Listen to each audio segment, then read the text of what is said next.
Queridos irmãos, semana passada, nós começamos um estudo sobre maturidade no livro, na carta do apóstolo Tiago. E nós fizemos até o versículo 12, não é? Agora, hoje nós vamos fazer do versículo 13 até o versículo 27. Amém?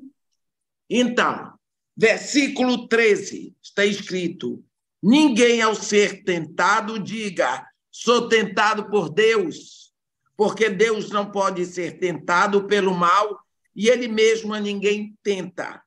Ao contrário, cada um é tentado pela sua própria cobiça, quando esta o atrai e seduz. Então, a cobiça, depois de haver concebido, dá luz ao pecado, e o pecado, uma vez consumado, gera a morte.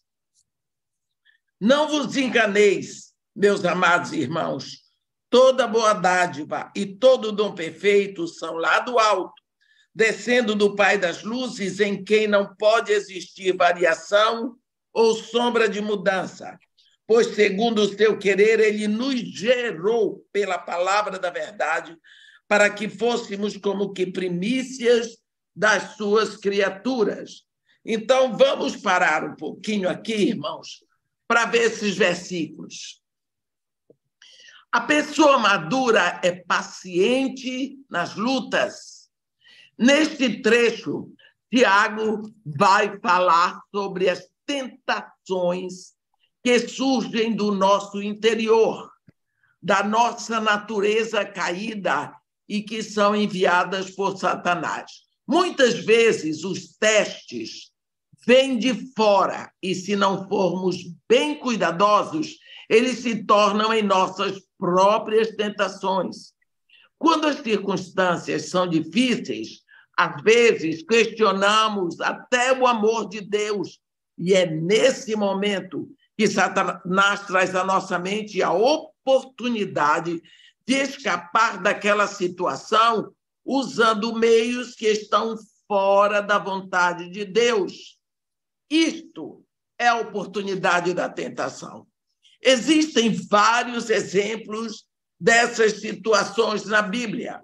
Tomemos, por exemplo, Abraão, quando chegou a Canaã, descobriu que havia fome na terra. Assim, ele não poderia alimentar o seu gado. Essa luta era uma oportunidade de provar que Deus o mandou para lá, porque Deus disse, esta é a terra que eu dou a ti e a tua descendência. Mas ele caiu na tentação e foi para o Egito.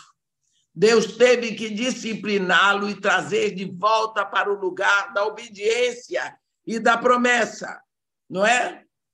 Outro exemplo, quando Israel estava atravessando o deserto, a nação muitas vezes tornou testes de Deus em tentações e assim aborreceu o Senhor. Depois de atravessar o Mar Vermelho, não tinha água para beber. E quando encontraram, eram amargas. Imediatamente começaram a murmurar, tornaram o teste em tentação. Lógico que nós precisamos nos preparar para testes e tentações, porém, precisamos considerar 3 fatos que devemos observar se quisermos vencer a tentação. Primeiro, vamos considerar o julgamento de Deus. Está aqui do versículo 13 ao versículo 16, que eu acabei de ler. Tiago olha para frente e mostra o ponto final do pecado. Qual é? Morte. Versículo 15. Olha aqui. Então, a cobiça, depois de haver concebido, dá luz ao pecado. E o pecado, uma vez consumado, gera a morte. Deus é santo para ser tentado e não tenta ninguém. Deus nos testa, como testou Abraão lá em Gênesis 22, mas ele não nos tenta. Nós é que tornamos ocasiões de testes em tentações. A tentação consiste em fazer uma coisa boa do modo errado, não é? Fora da vontade de Deus. Por exemplo, se você quer passar numa prova, é certo, mas se você pescar, é errado. Se você colar para passar, já pecou, caiu na tentação. A tentação de pescar foi a oportunidade de conseguir uma coisa boa de modo errado. Não é errado comer, mas se você rouba a comida, caiu na tentação. O pecado não é um ato isolado, mas Deus vê isso como um processo. Adão cometeu um ato de pecado, morte e julgamento para toda a espécie humana, e Tiago descreve esse processo em 4 estágios. Por exemplo, ele diz aqui no versículo 14: vem primeiro o desejo. Os desejos são necessários e dados por Deus, mas quando buscamos satisfazer os desejos fora da vontade de Deus, entramos em confusão. Comer é normal, porém a glutonaria é pecado. Dormir é normal, mas a preguiça é pecado. Os desejos devem ser nossos servos e não nossos mestres. E isso nós podemos perfeitamente ver em Jesus Cristo. Engano. No versículo 14 também nós vemos: nenhuma tentação tem cara de tentação. Sempre parece melhor do que ela é. Tanto o caçador quanto um pescador, eles têm que usar iscas para atrair e prender sua presa, não é? Nenhum animal cai deliberadamente numa armadilha. A ideia é esconder tanto o anzol do pescador, é esconder a arapuca do caçador. A tentação sempre tem em si alguma arapuca, mas parece um desejo normal. E esconde a dor e a punição que virão em decorrência. Nós lemos lá em Gênesis 13 a história de Ló, sobrinho de Abraão, não é? E sabemos que ele jamais teria mudado para Sodoma se ele não tivesse visto. Ele olhou para toda a campina do Jordão, que era toda bem regada, como o jardim do Senhor, como a terra do Egito, como quem vai para Zoar. É isso que está escrito lá na Bíblia, no capítulo 13 de Gênesis, versículo 10.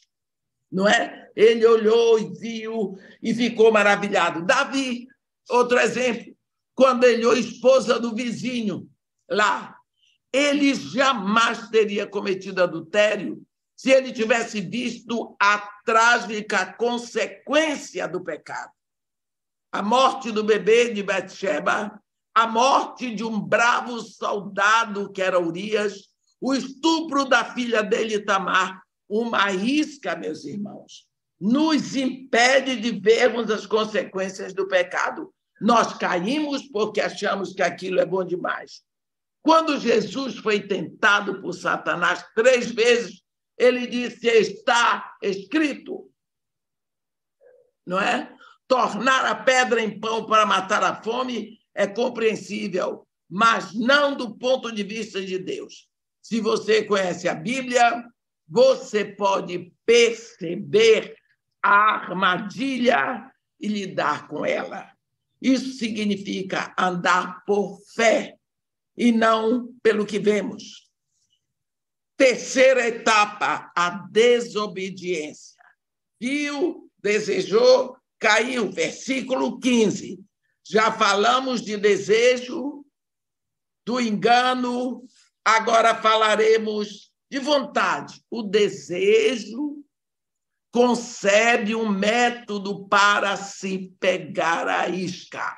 E a vontade aprova o ato e o que resulta é pecado. Ninguém comete adultério assim, fui lá e cometi. Primeiro tem um tempo de olhar, de desejar, de planejar, de andar até cair. É sempre um caminho. A vida cristã tem a ver com vontade, com escolhas e tomadas de decisão. Não é questão de sentimentalismo, não. Crianças se movem por emoções, mas adultos se movem por decisões, por vontade. É por isso que os imaturos sempre caem nas tentações. Na carta de Paulo aos Filipenses, no capítulo 2, no versículo 13, está escrito: porque é Deus que opera em nós, tanto o querer quanto o realizar, segundo a sua vontade. Agora, depois que cai aqui, a desobediência leva à morte, é a tragédia final do pecado, é a morte. Pode até demorar, mas quando o pecado amadurece, o resultado é morte. Por isso devemos cobrir os olhos, abrir os nossos olhos a respeito de tentação. Lá em Ezequiel, no capítulo 18, no versículo 23, Deus diz assim: acaso tenho eu prazer na morte do perverso? Diz o Senhor Deus, não desejo eu antes que ele se converta dos seus caminhos e viva? Então, meus irmãos, esses 4 estágios da tentação, desejo, engano, desobediência e morte, são perfeitamente notados no primeiro pecado, lá em Gênesis 3. Presta atenção aqui uma coisa. A serpente usou o desejo para atrair o interesse de Eva. Atiçou o desejo. Versículo 5. Não há nenhum mal em querer adquirir conhecimento, e, além do mais, Eva viu que o fruto era bom para comer. Versículo 6. E assim o seu desejo foi despertado. Paulo descreve o engano de Eva em 2 Coríntios 11, no versículo 3. Satanás é o enganador e quer enganar nossa mente. Com Eva, ele usou sua isca, o fruto, mas Eva esqueceu de confrontar com a palavra de Deus, que avisou: no dia em que dela comeres, certamente morrerás. Gênesis 2,17. Eva, então, desejou, veio a desobediência e compartilhou com seu marido, o qual não foi enganado. Adão não foi enganado, mas pecou de olhos abertos. Por isso, ele traz o pecado para toda a humanidade. Eva foi tentada. Adão não foi, não. Ambos, tanto Adão como Eva, imediatamente experimentaram a morte, que é o quarto, é o resultado.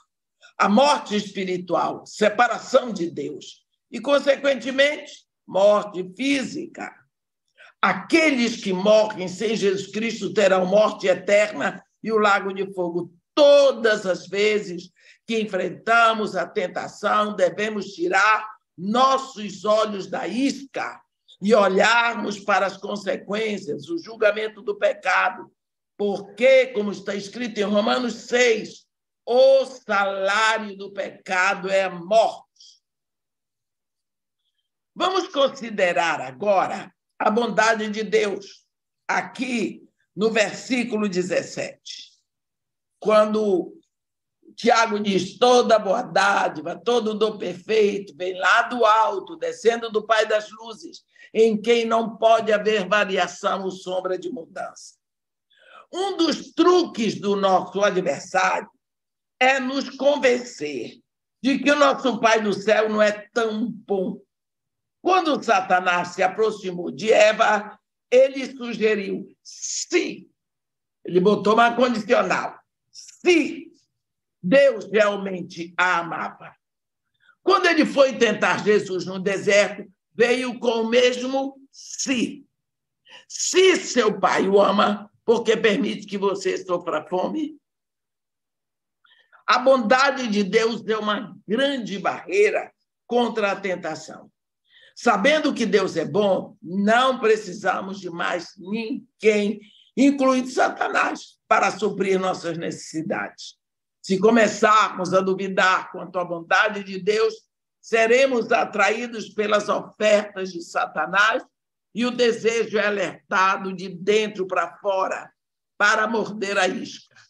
Moisés, lá em Deuteronômio 6, de 10 a 15, admoesta o povo de Israel a não esquecer a bondade de Deus quando o povo começasse a aproveitar as benesses da terra prometida. Nós vemos... Só um minutinho que eu vou beber uma água aqui. Tá bom. Precisamos lembrar, meus irmãos, sempre disso. Tiago aqui vai falar 4 fatos sobre a bondade de Deus. Primeiro, Deus só dá boa dádiva e dom perfeito. Toda boa dádiva, todo dom perfeito, tudo de bom neste mundo vem de Deus. E se não vem de Deus, não é bom. Se vem de Deus, é bom, ainda que não possamos discernir a boa dádiva naquele momento. O espinho na carne de Paulo foi dado a ele por Deus. E pareceu ser uma dádiva muito estranha, mas foi uma tremenda bênção para o apóstolo Paulo. O modo como Deus dá é bom. Todo dom perfeito.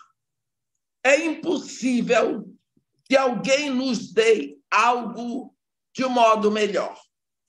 Aquilo que ele nos dá e o modo como nos dá é maravilhoso.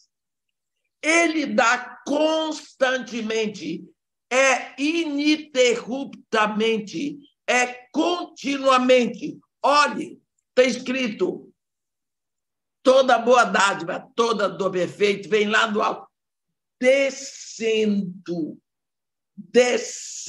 do Pai das luzes. Esse verbo descer está no gerúndio presente. Isso deixa claro que Deus não nos dá ocasionalmente, mas que é constante. Mesmo quando nós não podemos perceber suas dádivas, ele as continua dando, e isso está escrito aqui na sua palavra, não é invenção de ninguém. Outra coisa, outro fato, Deus não muda. Deus nunca muda. Ele não muda para pior, porque ele é santo. Não pode mudar para melhor, porque ele é perfeito. Se o rei Davi, presta atenção, tivesse lembrado da bondade de Deus, ele jamais teria cometido adultério com Batseba e mandado matar o seu marido. Está vendo? Pelo menos é o que Deus diz por boca do profeta Natã. Quando você lê 2 Samuel, eu vou ler para você. 2 Samuel 12, você vai ver o profeta Natã dizer: então disse Natã a Davi, tu és o homem, assim diz o Senhor Deus de Israel. Eu te ungi rei sobre Israel e eu te livrei das mãos de Saul. Deite a casa de teu senhor e as mulheres de teu senhor em teus braços. E também te dei a casa de Israel e de Judá. E se isto fora pouco, eu teria acrescentado tais e tais coisas. Porque, pois, desprezaste a palavra do Senhor, fazendo o que era mal perante ele? Está vendo? Davi tivesse lembrado de tudo o que Deus deu a ele, de tudo o que Deus fez para ele, não teria cometido adultério. Veja o que Deus deu a Davi, mas Davi esqueceu da bondade de Deus. Com certeza, a atitude positiva em lembrar a bondade de Deus levou José, lembra de José? A não cair quando tentado pela mulher de Potifar, lá em Gênesis 39. Em Gênesis, no capítulo 39, nos versículos 8 e 9, você vai ver, ele, porém, recusou. No versículo 7, está escrito assim: aconteceu depois dessas coisas que a mulher de seu senhor pôs os olhos em José e lhe disse: deita-te comigo. Ele, porém, recusou e disse à mulher do Senhor: tem-me por mordomo o meu senhor e não sabe do que há em casa, pois tudo o que tem me passou ele às minhas mãos. Ele não é maior do que eu nesta casa, e nenhuma coisa me vedou, senão a ti, porque és sua mulher. Como, pois, cometeria eu tamanha maldade e pecaria contra Deus? Está vendo? José sabia da bondade de Deus. Ele sabia da bondade de Deus. Os dons de Deus são sempre muito melhores que as barganhas de Satanás. Vamos considerar a natureza divina de Deus. No versículo 18 aqui. Para começar, Deus nos diz: olhe bem para frente e veja o julgamento. Depois ele diz: atenção, veja a volta, o quão bom eu sou com você.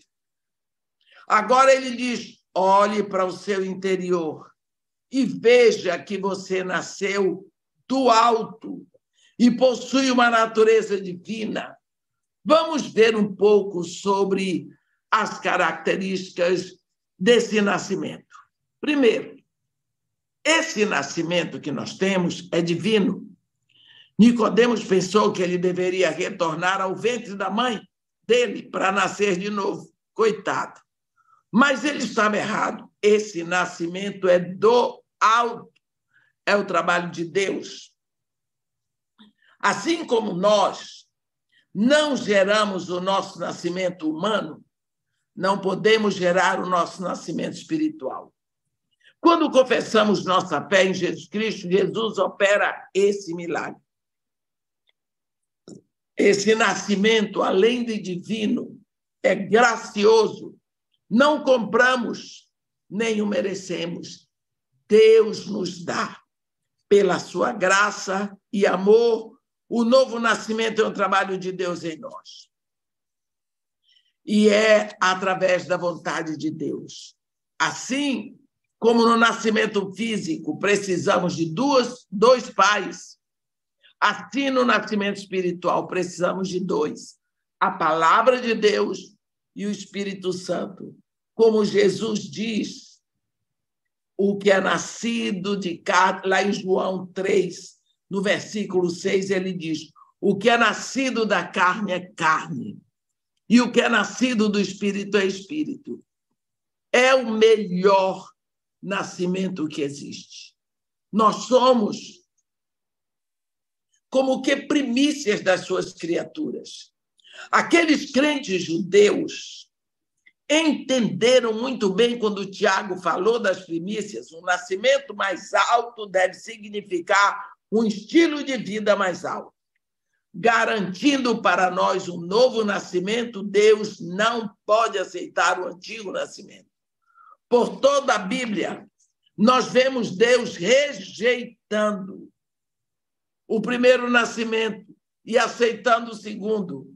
Ele aceitou Abel e Caim tinha nascido. Ele aceitou Isaque, abençoou, que eu quero dizer, Caim era o mais velho, Abel foi o abençoado. Ismael era o mais velho, Isaque foi o filho da bênção. Esaú nasceu primeiro, Jacó foi o abençoado.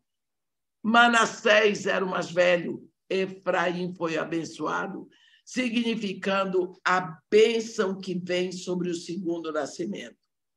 É aí que precisamos abrir os nossos olhos contra a velha natureza, porque já temos a nova natureza pelo novo nascimento.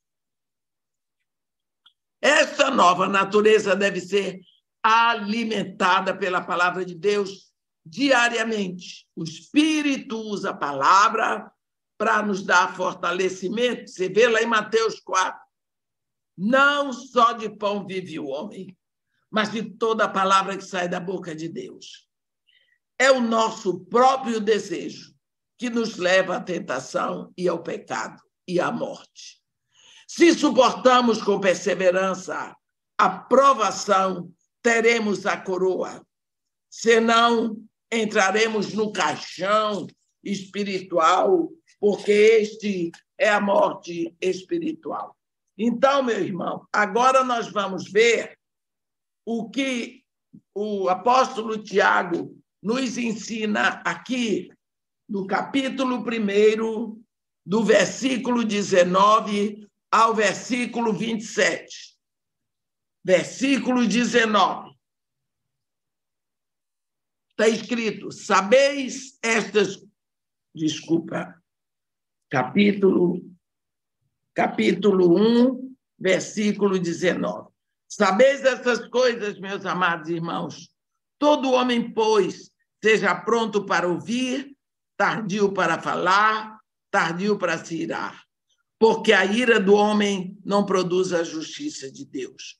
Portanto, despojando-vos de toda impureza e acúmulo de maldade, acolhei com mansidão a palavra em vós implantada, a qual é poderosa para salvar a vossa alma. Tornai-vos, pois, participantes da palavra e não somente ouvintes, enganando-vos a vós mesmos. Porque se alguém é ouvinte da palavra e não praticante, assemelha-se ao homem que contempla no espelho o seu rosto natural, pois a si mesmo se contempla e se retira e para logo se esquece de como era a sua aparência. Mas aquele que considera atentamente na lei perfeita, a lei da liberdade, e nela persevera, não sendo ouvinte negligente, mas operoso praticante, esse será bem-aventurado no que realizar. Se alguém supõe ser religioso deixando de refrear a língua, antes enganando o próprio coração, a sua religião é vã. A religião pura e sem mácula para com nosso Deus e Pai é esta: visitar os órfãos e as viúvas nas suas tribulações e a si mesmo guardar-se incontaminado do mundo. Então, aqui nós vemos, nesses versículos, de 19 a 27, a ênfase sobre o grande perigo do auto-engano. Esse é o perigo. Aqui, no versículo 22, ele diz, enganando-vos a vós mesmos.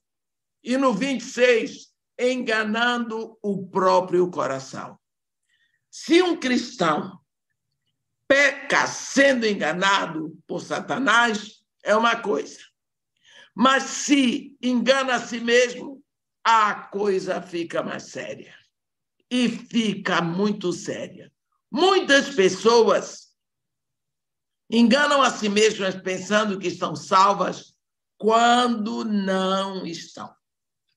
Pessoas que acham que estão salvas e não estão. Nós vemos aqui no Evangelho de Jesus Cristo, segundo Mateus, no versículo 7. Mateus, capítulo 7. Eu vou ler para os irmãos, que é importante que a gente venha aqui para ver. Quando Jesus fala, versículos 22, Mateus 7, 22, Jesus dizendo, hein? Muitos naquele dia hão de dizer-me, Senhor, Senhor, porventura não temos nós profetizado em teu nome, e em teu nome não expelimos demônios, e em teu nome não fizemos muitos milagres? Então lhes direi explicitamente, nunca vos conheci. Apartai-vos de mim, os que praticais a iniquidade. Está vendo? Uma marca de maturidade é nos olharmos honestamente e admitirmos nossas necessidades em vez de pensarmos como os crentes de Laodiceia. Estou rico, abastado, não preciso de nada. E Jesus Cristo diz, nem sabe que sois infelizes, miseráveis, pobres, cegos, nus. Vê como os crentes de Laodiceia estavam também enganando-se a si mesmos e eram crentes. A realidade resulta do relacionamento com Deus pela sua palavra, que é a verdade. Quando Jesus Cristo fala em João 17, 17, diz, a tua palavra é verdade. Lógico, se nós estamos relacionados a Deus pela palavra, não poderemos ser hipócritas. Nesse trecho aqui que eu li, de versículos 19 até o versículo 27, Tiago começa salientando 3 responsabilidades em relação à palavra de Deus para que andemos honestamente com Deus e com os homens. Quando você olha para a figura da cruz, a imagem da cruz, você vê uma madeira vertical e uma horizontal. A horizontal significa o relacionamento horizontal entre todos os homens, mas a vertical é o relacionamento do homem com Deus, não é? Então, aqui ele vai salientar 3 responsabilidades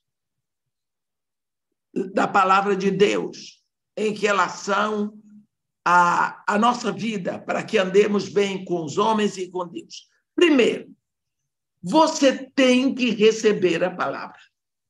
Se você não recebe, você não tem nada para fazer com ela.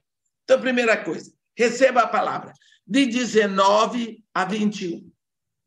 Aqui no versículo 21, Tiago nos diz que a palavra de Deus é implantada em nós. Pense bem o que é isso. Um implante que fica lá. A palavra de Deus é implantada em nós. Copiando da parábola do semeador, lá no capítulo 13 de Mateus, ele compara a palavra de Deus a uma semente e o coração humano a um solo. A palavra de Deus é a semente e o coração é o solo. E nessa parábola, Jesus descreve 4 tipos de coração, 4 tipos de corações, porque ele se refere a 4 tipos de solo. O primeiro solo é um solo rochoso, duro. Aquele que não significa um coração que não compreende, que não recebe a palavra. Como é que vai dar fruto? Se a palavra não caiu, não entrou, não vai dar fruto. O segundo é um solo raso, bem rasinho. É o coração muito emocional, mas não tem profundidade para produzir fruto. Eu fico, às vezes, olhando campanhas de evangelismo. As pessoas gritam, as pessoas respondem com choro e tudo mais, e depois cadê? Não tem. Às vezes nós vemos o empenho no pregador em despertar a emoção do povo. Emoção. Mas fica só na emoção, o povo chora. Eu já vi pregador fazer de tudo, até chorar, para levar as pessoas a chorarem, porque então foi uma bênção, foi muita unção. Meus irmãos, cuidado. Emoção. É na mente. As pessoas se emocionam no jogo de futebol também, nos shows de rock, nos shows dos Titãozinhos Chororó, nos shows da Anitta. As pessoas se emocionam e choram. Tem uns até que caem, que desmaiam. Cuidado com o engano das emoções. Eu tenho o prazer de pregar. E quando eu termino de pregar, eu vejo a igreja em silêncio, pensando, contrita. Ficar emocionado é pecado? Não. Mas cuidado se o solo não é raso. Porque aí a palavra não cai profunda. E se não cai profunda, a semente não vai produzir fruto. O outro tipo de solo é o espinhoso, não é? Que necessita de arrependimento e permite que o pecado cubra a palavra, porque já se acostumou tanto com o pecado. Quando a pessoa não busca a Jesus Cristo para confessar pecado, ela vai se acostumando com o pecado. O pecado fica ali, intenso, chega ao ponto que ela não pode mais viver sem aquele pecado. É o pecado favorito, se torna o pecado necessário. E aí o que é que acontece? Não adianta a palavra vir. É espinhoso. E tem o solo frutífero, que recebe a palavra, permite que ela se enraize e produza muito fruto, como Jesus Cristo diz em João 15, esta é a vontade do Pai, que dês muito fruto. A visão final da salvação é a produção do fruto. Esta é a vontade do Pai, que dês muito fruto. Isso significa mudança de vida, mudança de caráter e de conduta, que se torne a conduta cristã, ministração para outros. Tudo o que fizermos dali em diante é para a glória de Deus. A palavra de Deus não pode trabalhar em nós a menos que nós a pratiquemos. As pessoas muitas vezes ouvem, frequentam escola bíblica, mas não parecem crescer, porque erram ao ouvir. Se a palavra de Deus é plantada nos nossos corações, devemos obedecer algumas instruções, meus irmãos. Não é? Nós precisamos estar prontos para ouvir. Versículo 19 aqui, propondo aqui no versículo 19. Todo homem, pois, seja pronto para ouvir, tardio para falar, tardio para se irar. Então, versículo 19. Em estar prontos para ouvir. Como está escrito em Romanos 10, no versículo 17, a fé vem pelo ouvir, e ouvir a palavra de Deus. Assim como o servo é pronto para ouvir a voz do mestre. Tardio para falar, 19b. Temos ouvidos, 2 ouvidos, não é? e uma boca para falar. Então, é porque precisamos ouvir mais e falar menos. A palavra de Deus nos diz em Provérbios 10:19: o que modera os lábios é prudente. Deve ser tardio para se irar. 19c. A Bíblia diz em Provérbios 14:29 que o de ânimo precipitado exalta a loucura. Vamos lembrar, vocês lembram disso? Quando, lá em 2 Samuel, no capítulo 12, o profeta Natã chegou com aquela história da ovelhinha para Davi. Lembra que Davi, ele não estava arrependido nem um ponto do que ele tinha feito. E aqui ele chegou lá com a história daquela ovelhinha, falando do homem rico que tinha muitas ovelhas, do homem pobre que tinha só uma, e o homem rico que precisou de uma ovelha, tomou a ovelha do pobre. Quando ele falou essa historinha tão simples para Davi, Davi ficou irado. Ficou irado contra a pessoa errada, mas no versículo 7 está escrito: tu és o homem. Tu és o homem. Não é? Porque ele não tinha entendido nada. No jardim do Getsêmani, lembra o que aconteceu? Quando Jesus foi preso, Pedro foi tardio para ouvir. E foi rápido para falar e pronto para se irar. Por isso quase matou um homem com sua espada. Está vendo?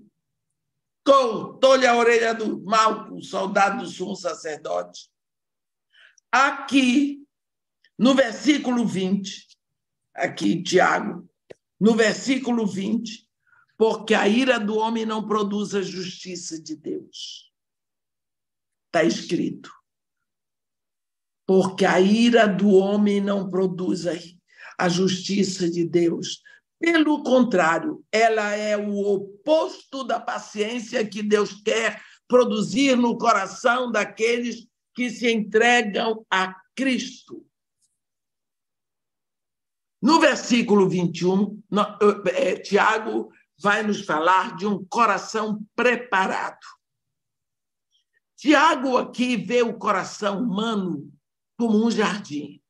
Se for deixado sem cuidado, se for deixado o jardim negligenciado, vai produzir muito mato. Eita, que vai cobrir de mato. Precisa ter um solo preparado para receber a semente. Antes de se semear um campo, prepara-se a terra, prepara-se o solo, não é?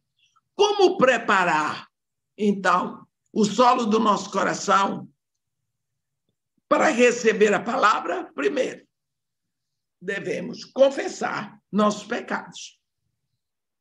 Sentar com calma, tirar tempo para falar com o Senhor. Olhe bem o que foi que Jesus Cristo disse. Entra no teu quarto, fecha a porta. Ora o teu Pai em secreto.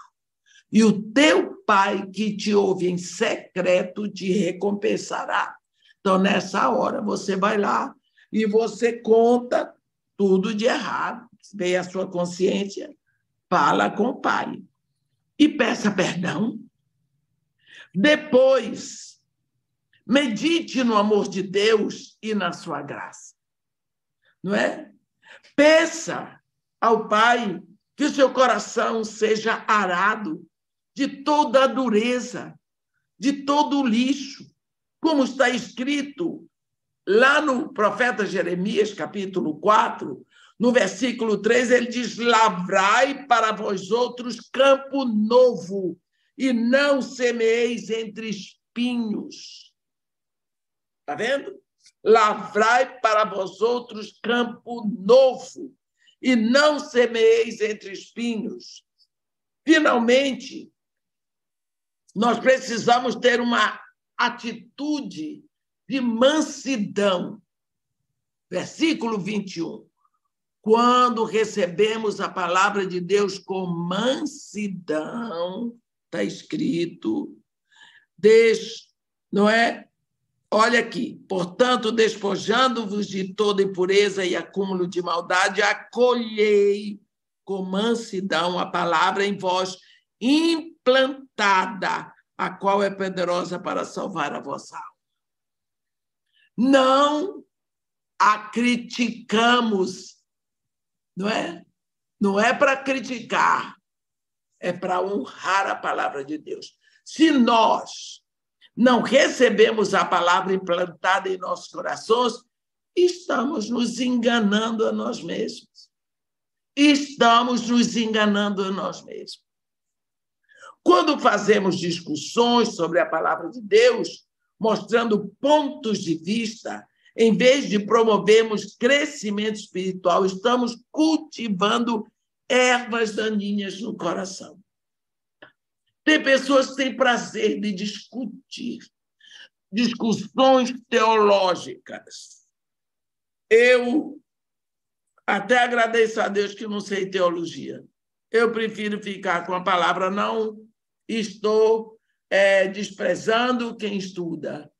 É sempre bom estudar e é muito bom estudar, mas eu não sei. Agora, precisamos praticar a palavra. Do versículo 22 ao versículo 25, ele fala veementemente em praticar a palavra. Não é suficiente ouvirmos a palavra, meus irmãos. Precisamos praticá-la. Muitos cristãos marcam a Bíblia, mas não são marcados por ela. Anteriormente, vimos o apóstolo Tiago comparando a palavra a uma semente. Mas aqui ele vai compará-la a um espelho. Quando examinamos bem isso, veremos os ministérios da palavra de Deus como um espelho. Pense no espelho. Para que serve o espelho? Para você se examinar. Versículo 23, porque se alguém é ouvinte da palavra e não praticante, assemelha-se ao homem que contempla no espelho o seu rosto natural. Pois a si mesmo se contempla e se retira e para logo se esquece do que era a sua aparência. Está vendo? Você compra o espelho para se examinar, para ver como é que está. Esse é o primeiro objetivo quando se compra um espelho, não é? É examinar-se se estamos limpos, arrumados, se estamos ao nosso gosto, se não estamos ridículos. Quando olhamos no espelho da palavra de Deus, nos vemos como realmente somos. Está vendo? Tiago menciona alguns erros que podemos descobrir quando nós nos olhamos no espelho da palavra de Deus. Quando olhamos rapidamente, não é? Apenas olhamos rapidamente. Vamos lá, rapidinho, assim, só uma coisa rápida. Tem gente que só abre a Bíblia para ver o que é que sai. Quando não estudamos a palavra com cuidado. Muitas pessoas leem a Bíblia diariamente como um exercício religioso diário, sem o cuidado necessário. É como uma foto em vez de um raio-x.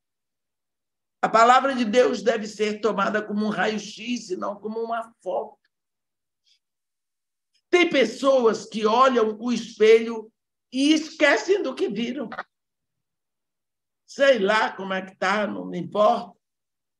Se olhamos a palavra de Deus, a profundidade do nosso coração, o que vemos, meus irmãos, será inesquecível.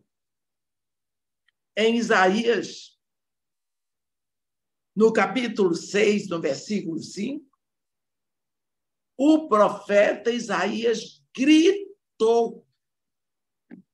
Quando ele se encontra diante da presença de Deus, ele gritou: ai de mim,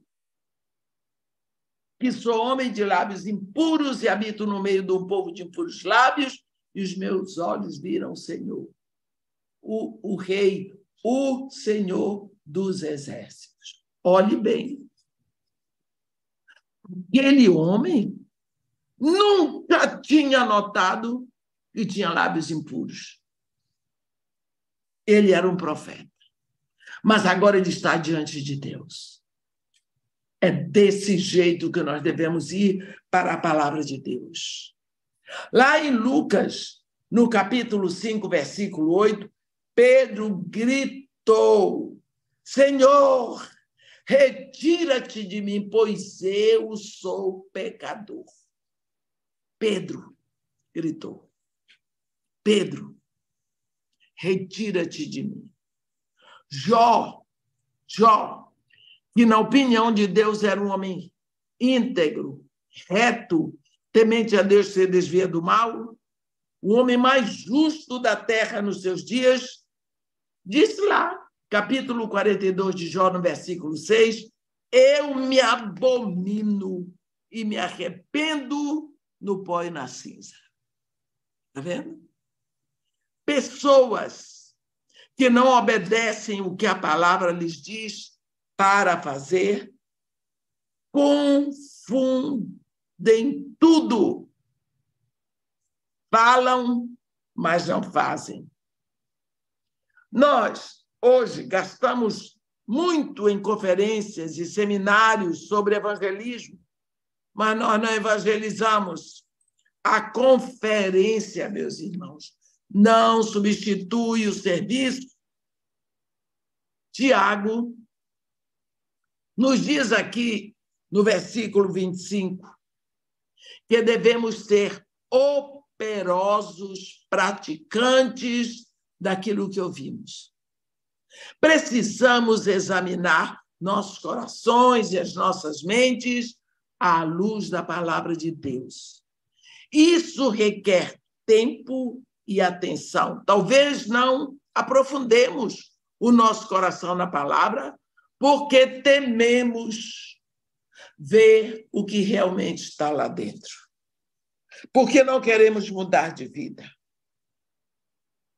Porque nós somos muito compromissados com as coisas do mundo, principalmente do ponto de vista social. É assim, né? Aqui, no versículo 25 está escrito que se nós não somos superficiais, seremos bem-aventurados no que realizarmos. Versículo 25. Mas aquele que considera atentamente na lei perfeita, a lei da liberdade, e nela persevera, não sendo ouvinte e negligente, mas operoso praticante, esse será bem-aventurado no que realizar. Aquele chama a palavra de Deus a perfeita lei da liberdade, porque quando obedecemos, Deus nos liberta. Outro ministério da palavra de Deus como espelho é restauração.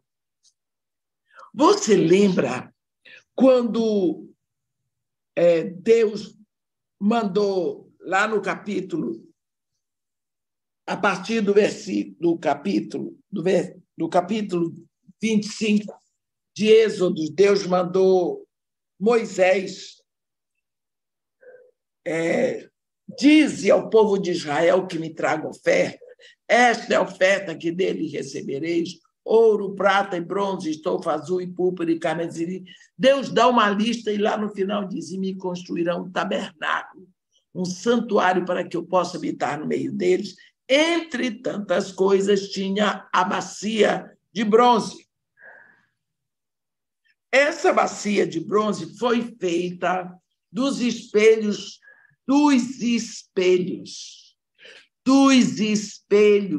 das mulheres que ministravam à porta da tenda da congregação. Aqui eu vou ler para você, dá tempo perfeitamente, só para vermos. Êxodo 38, no versículo 8 está escrito: fez também a bacia de bronze com seu suporte de bronze dos espelhos das mulheres que se reuniam para ministrar à porta da tenda da congregação. Está escrito. Então, essa bacia de bronze era posta ali. Quando os sacerdotes acabavam de fazer o sacrifício, sacrificar o animal, eles estavam com as mãos sujas. Então, antes que eles saíssem dali do ato para entrar no santo lugar, eles tinham que se lavar. Porque se eles entrassem com as mãos sujas, eles morreriam. Então, essa é outro ministério da palavra como espelho, não é? É de restauração. A água para lavar é uma linda figura da palavra de Deus. É o seu poder de limpar. João 15, no versículo 3, Jesus Cristo diz: vós já estáis limpos pela palavra que vos tenho falado. Está vendo? A igreja é santificada e lavada pela palavra. Já fomos lavados na conversão, mas os pés e as mãos, muitas vezes, os sujamos. Precisamos da ação da palavra de Deus. Você veja, quando Jesus Cristo lava os pés dos discípulos, que ele foi lavar os pés de Pedro, Pedro disse: não, Senhor, não me lavarás, nunca me lavarás os pés. Jesus olhou bem no rosto de Pedro e disse: Simão, se eu não te lavar, tu não tens parte comigo. Está vendo? Ele disse: então, tudo bem, lava a cabeça, lava a mão. Ele disse: não. Quem já se banhou não precisa lavar, senão os pés. Quanto mais está tudo limpo. Por quê? Quando você se converteu, você foi lavado. Mas, de vez em quando, você suja o pé. Tem que vir a ele, para ele lhe lavar. Quando nós lemos aquela história de lá de 2 Samuel 12, quando vemos a palavra trazer o exame, mas depois da confissão vem a restauração, quando Deus fala no capítulo 12, no versículo 13. Você vê que Deus fala com Davi.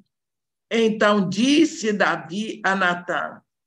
Davi disse a Natã: pequei contra o Senhor.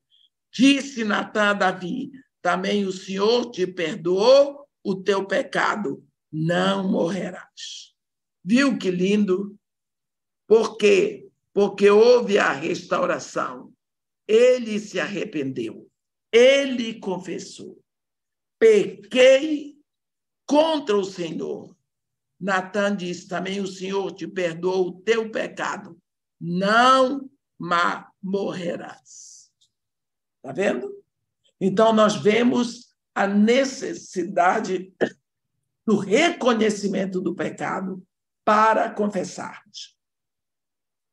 Agora, vemos tudo isso, não é? E passemos para o terceiro ministério da palavra como espelho, que é a transformação. Nós vemos muito bem isso lá em 2 Coríntios 3, no versículo 18. A glória da lei é o seguinte, Paulo diz aqui em 2 Coríntios 3, 18, quando Moisés ficou muito tempo exposto à glória de Deus no monte, quando ele desceu, o rosto dele brilhava.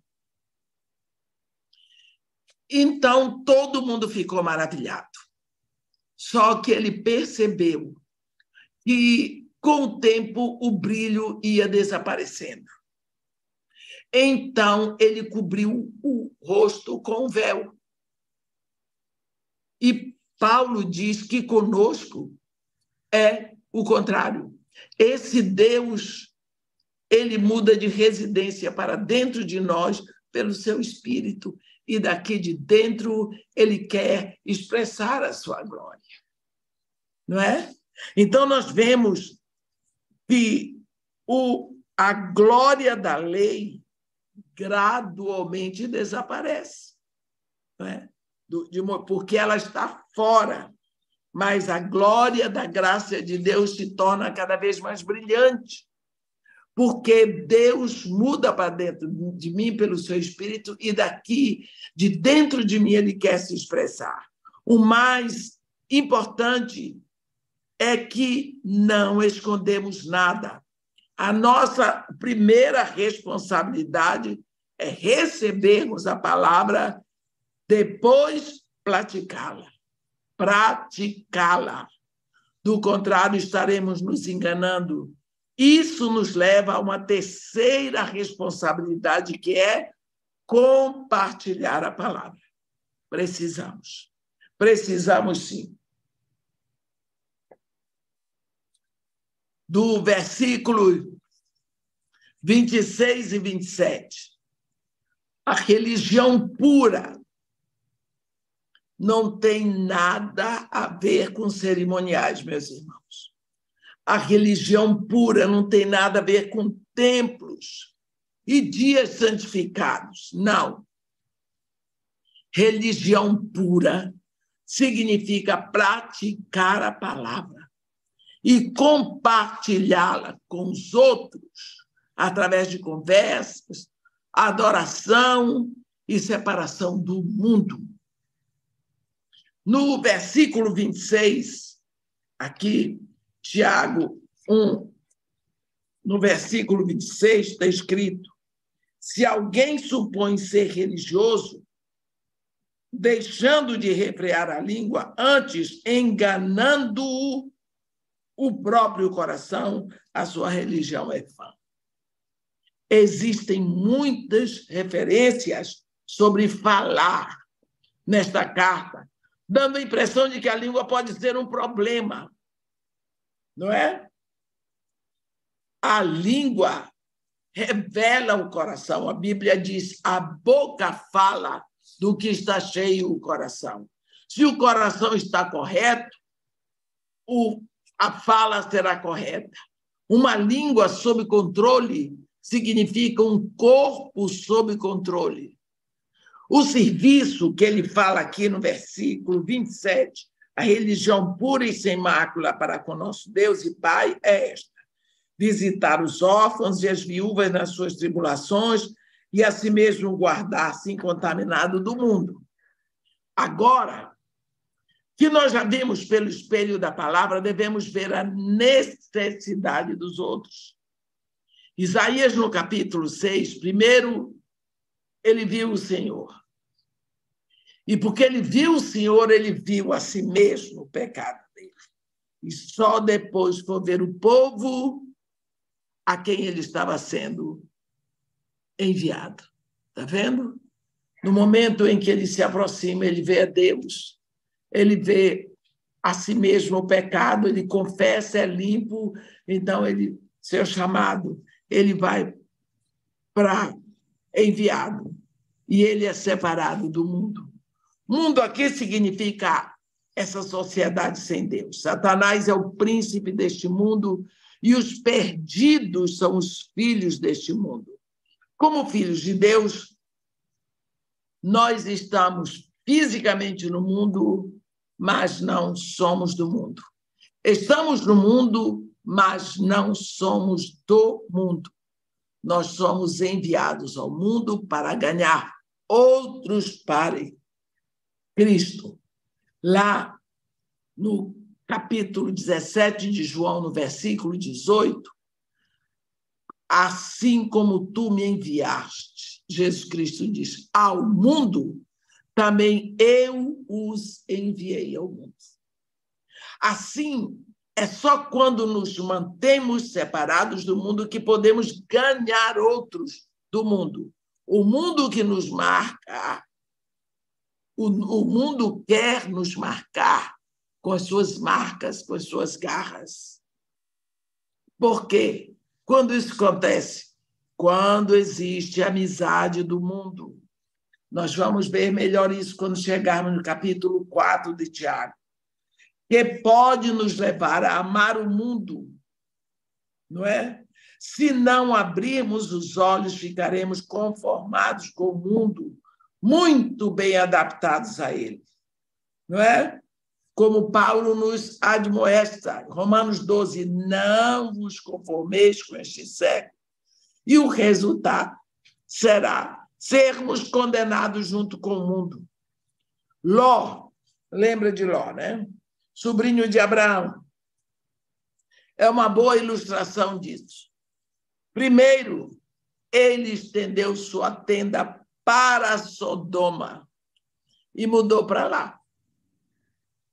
Logo depois, Sodoma mudou para dentro dele. E então, ele perdeu seu testemunho mesmo diante da sua família. Você vê lá em Gênesis 19, quando os anjos disseram para ele sair, quando ele foi falar para os seus futuros genros, que o anjo tinha falado com ele, eles riram na cara de Ló. Não acreditaram. Por quê? Por causa do testemunho de vida deles. Se ele fosse um homem sério, um homem que sempre dissesse a verdade, a reação dos genros seria outra. Quando veio o julgamento sobre a cidade, Ló perdeu tudo. Não foi Ló, o amigo do mundo que teve o grande ministério com o povo, foi Abraão, o amigo de Deus, o amigo separado. O cristão não precisa estar envolvido com o mundo para ter o seu ministério, só precisa ter o coração puro da contaminação do mundanismo. Jesus era imaculado, como Pedro diz lá em 1 de Pedro 1,19, mas ele era amigo de publicanos e de pecadores. Assim, meus irmãos, nós vimos aqui a importância, não é? A importância da palavra de Deus, a importância nesse capítulo de nós estarmos com os nossos olhos abertos contra a tentação e de examinarmos o nosso coração e praticarmos a palavra que ouvimos. Amém? Que Deus nos abençoe e nos guarde, que faça resplandecer seu rosto sobre nós e tenha misericórdia de todos nós. Amém.